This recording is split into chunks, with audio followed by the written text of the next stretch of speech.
안녕하세요. 알면 아니온 대표원장 김민환입니다. 우리 아이들은 왜 틱 동작들을 보일까요? 많은 분들이 아이들이 보이는 틱이 아이들의 의지와 관계없이 자동적으로 나타나는 증상이라고 생각하는 경우가 많은 듯 합니다. 하지만 틱은 아이들의 의지와 관계없이 무의식적으로 나타나는 증상들이 아닙니다. 틱을 가지고 있는 아이들에게 자세히 물어보면 눈에서 이상한 느낌이 들어서 눈을 깜빡거려야 됐어. 목이 불편해서 계속 소리를 내야 돼.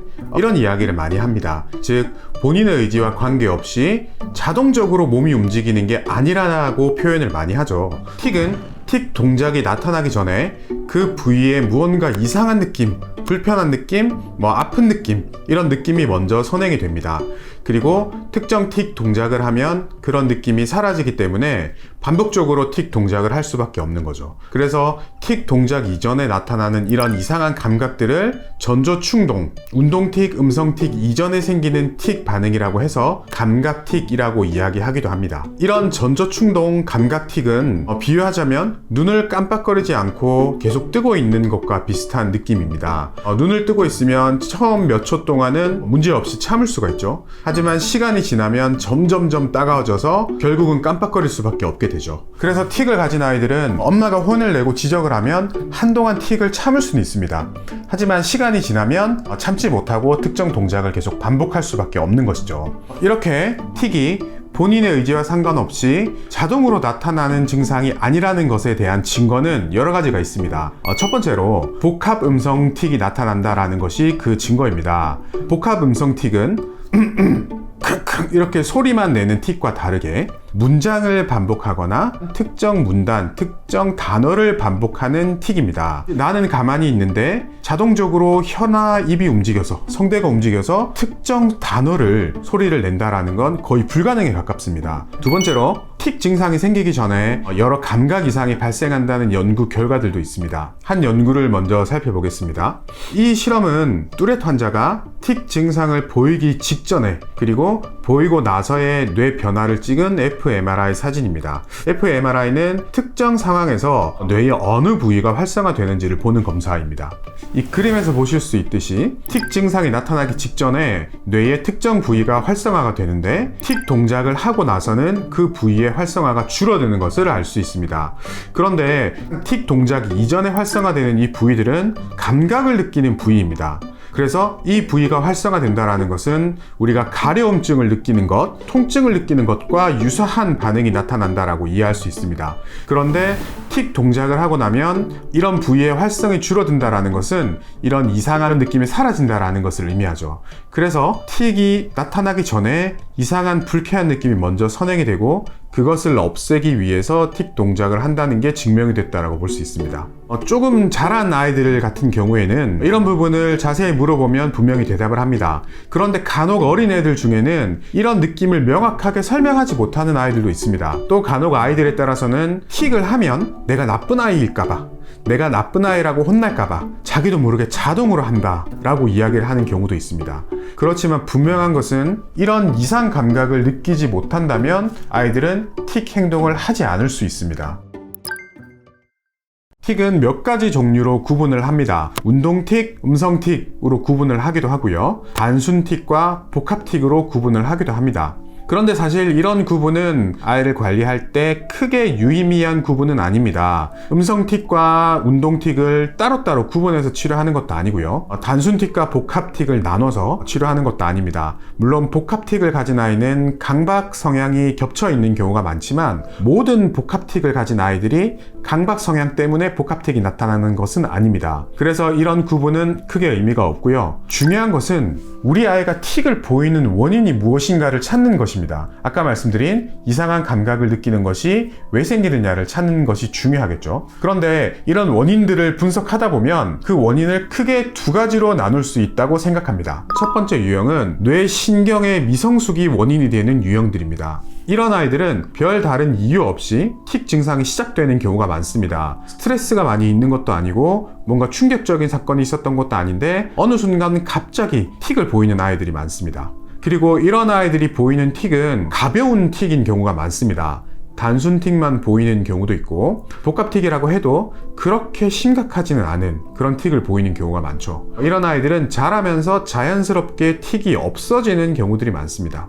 그리고 틱이나 뇌신경 증상뿐만이 아니라 신체적으로도 성장 발달이 미숙한 그런 증상들을 보이는 경우들이 있는데요. 예를 들면 야뇨증을 보인다거나 야제증, 즉 자다가 깨서 운다거나 이런 반응을 보이는 아이들도 있고, 소화기 기능이 아직 미성숙해서 편식을 자주 하거나 이유 없는 복통을 자주 호소하는 아이들도 있습니다. 그리고 면역 기능이 아직 미숙하기 때문에 알레르기 증상을 자주 보이는 아이들도 있죠. 틱은 거의 100% 소화기에서 시작됩니다. 성인기에 들어서 틱이 시작되는 경우는 거의 없습니다. 소화기에 시작된 틱이 제대로 치료되지 않고 성인까지 이어지는 경우가 거의 대부분이죠. 이처럼 거의 대부분의 틱이 소화기에 시작된다는 것이 틱을 치료하는 데 많은 힌트를 줍니다. 소화인 것 자체가 틱의 원인이라는 뜻이죠. 즉, 뇌신경이 아직까지 미성숙한 것, 성인의 뇌까지 성장하지 않은 것이 틱의 원인이라고 할 수 있습니다. 최근에 여러 연구 결과들을 보면 뇌의 특정 부위의 미성숙, 불균형 상태가 틱의 원인이 된다라고 합니다.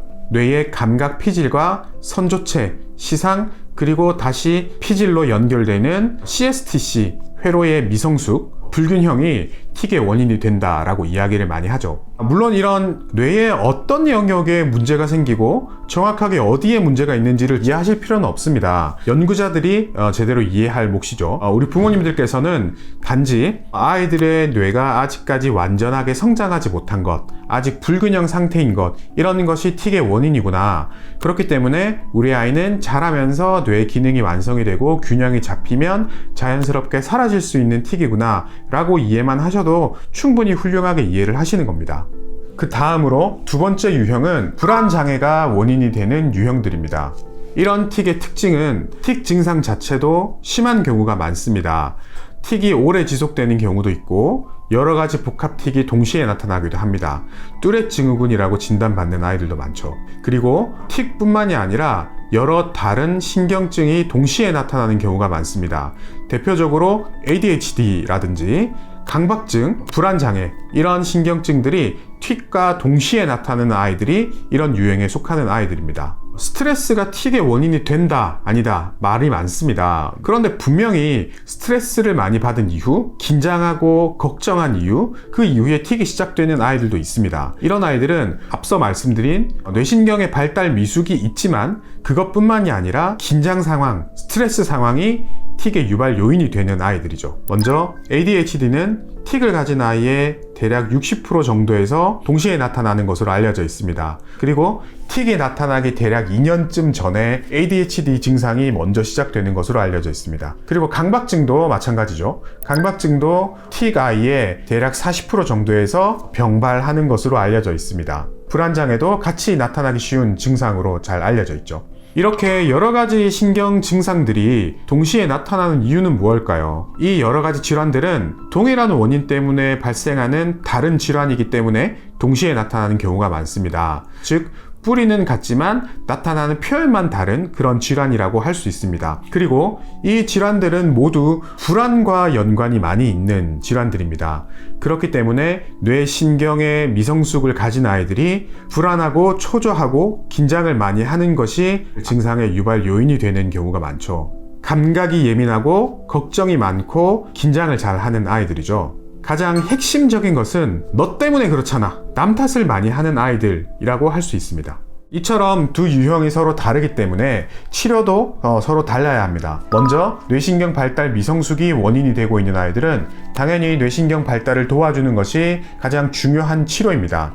물론 뇌신경 발달이 미숙하다는 것, 그리고 불균형이 있다는 것이 무언가 심각한 문제가 뇌에 있다는 뜻은 아닙니다. 어떤 아이들은 키가 빨리 자라고 어떤 아이들은 키가 늦게 자라죠. 그리고 한 아이에서도 키는 빨리 자라는데 소화기는 성장이 느려서 편식이 심하다거나 이런 성장 속도의 차이는 나타날 수 있습니다. 뇌신경의 불균형이라는 것은 이런 의미라고 생각하시면 됩니다. 그렇기 때문에 한약 치료도 뇌가 충분히 성장 발달할 수 있도록 도와주는 것이 첫 번째 치료 목표라고 할 수 있습니다. 그리고 동시에 아이들의 몸이 건강하게 성장할 수 있도록 또 도와줘야 합니다. 왜냐하면 뇌와 몸은 따로 떨어져 있는 것이 아닙니다. 몸이 건강하게 성장을 해야 뇌 기능도 더 성장하고 발달할 수 있기 때문이죠. 그래서 한약 치료는 뇌 기능을 발달시키면서 동시에 몸도 더 튼튼하게 신체적인 발달도 더 도와주는 쪽으로 접근을 합니다. 그렇기 때문에 앞서 말씀드린 야뇨증이나 수면장애, 알레르기 증상, 소화 증상 이런 것들도 같이 개선될 수 있는 것이죠. 보약적인 성분이라고 할 수 있습니다.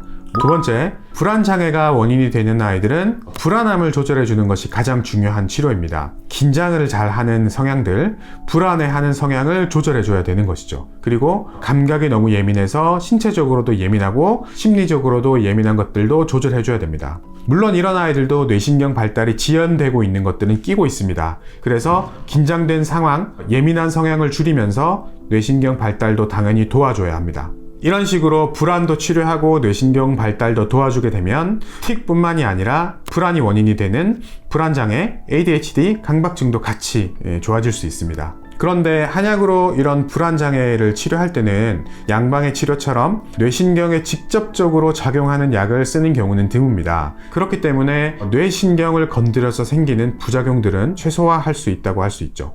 오늘은 틱의 두 가지 유형, 틱이 생기는 유형에 따른 두 가지 분류에 대해서 알아보았습니다. 앞으로 틱의 유형별 치료와 특징들에 대해서 조금 더 자세하게 다뤄보도록 하겠습니다. 감사합니다.